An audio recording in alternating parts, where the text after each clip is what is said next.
Hi అండి. Late చేయకుండా నేనైతే టాపిక్‌లోకి వెళ్ళిపోతున్నాను. ఇప్పుడు మనం చేసుకునబోయేది మామిడికాయ టమాటా పచ్చడండి. దాన్ని ఏ విధంగా అయితే చేసుకోవాలో చూద్దాం.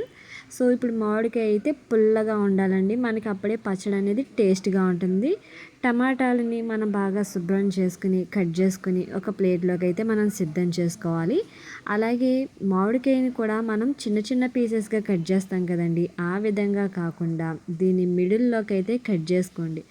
అప్పుడే మన పచ్చడికి టేస్ట్ అనేది ఉంటుంది. సో, చూడడానికి కూడా బావుంటుంది. నేను దీన్నొచ్చేసి మనకైతే ఇప్పుడు గ్యాస్ అనేది ఉండట్లేదు కాబట్టి నేను దీన్నొచ్చేసి పొయ్యి మీద అయితే చేయాలనుకుంటున్నానండి. ఇప్పుడే మన పచ్చడికి టేస్ట్ అనేది వస్తుంది. సో, రెడీ చేసేద్దాం. అలాగే పచ్చిమిర్చి 10-15 వరకు తీసుకోండి. మనకి టేస్ట్ కోసం అయితే మనం పచ్చిమిర్చి అనేది యాడ్ చేసుకుంటున్నామండి. దీన్ని ఈ విధంగా మనం మధ్యలోకి కట్ చేసుకున్న తర్వాత ధనియాలు మీకు తగినంతగా యాడ్ చేసుకోండి. అలాగే జీలకర్ర కూడా మీకు తగినంతగా యాడ్ చేసుకోండి. అలాగే కరివేపాకు, వెల్లుల్లిపాయలు టేస్ట్ కోసం అయితే వేస్తున్నాను. ఉల్లిపాయలు కూడా మనం ఈ పచ్చడిలో వేసుకుంటే చాలా స్పెషల్‌గా టేస్ట్‌గా ఉంటుంది. ఇప్పుడు నేను వచ్చేసి ఈ ఐటెంని అయితే గ్యాస్ మీద కాకుండా మా ఇంట్లో ఉన్న ఒక పొయ్యి మీద అయితే చేస్తున్నానండి. సో, డొక్కలైతే పెట్టుకొని ఇప్పుడు మనం దీన్ని వెలిగించుకోవాల్సి ఉంటుంది. సో, ఇదైతే మండిపోతుంది కాబట్టి మనం ముందుగా సిద్ధం చేసుకున్న మూకుడిని అయితే దీని మీద పెట్టేసుకుందాం.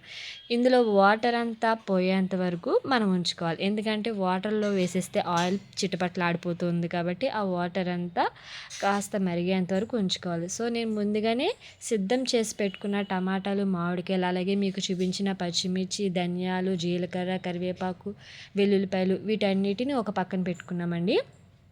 సో, ఇప్పుడు మనకైతే కాగిపోయింది. నీళ్ళు కూడా మరిగిపోయాయి. ఆయిల్ అనేది మనం యాడ్ చేసుకుందామండి. మీ టేస్ట్‌కి తగ్గ ఆయిల్ అనేది యాడ్ చేసుకోండి. సో, ఆయిల్ అయితే మనకి బాగా హీట్ అయిపోయింది కాబట్టి, మనం ముందుగా సిద్ధం చేసుకున్న టమాటా, మామిడికాయలని అయితే ఇందులో వేసేసుకుందాం. చూసారా ఫైర్ వచ్చేసింది. నాకైతే భయం వేసిందండి. మనం బాగా మిక్స్ చేసుకుందాం.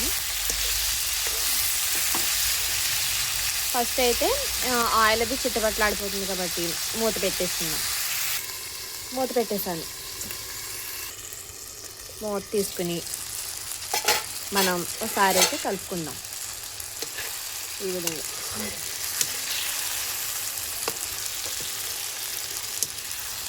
మామిడికాయ ముక్కలు కూడా ఈ విధంగా బాగా మగ్గాలి.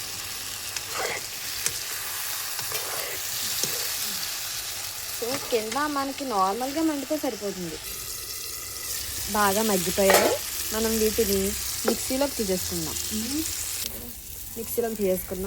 ఇప్పుడు ఇందులో ఆయిల్ వేసుకొని మనం పచ్చిమిర్చి వేయించుకుందాం. సరే, మనం వీటన్నిటిని తీసుకుని ఇందులో వేసేసుకుందాం. ఇవి కూడా మనకి బాగా వేగాలి కాబట్టి కలుపుకుందాం. ఆయిల్ కూడా వేసుకోవాలండి. ఆయిల్ కూడా వేసుకుంటేనే మనకి పచ్చడి అనేది టేస్టీగా ఉంటుంది. ఓకే, మూత పెట్టుకుందాం. సో, ఇవి కూడా మగ్గాయి కాబట్టి మనం వీటిని కూడా మిక్సీలోకి తీసేసుకుందాం. మొత్తం అన్నీ మిక్సీలోకి తీసేసుకుందాం.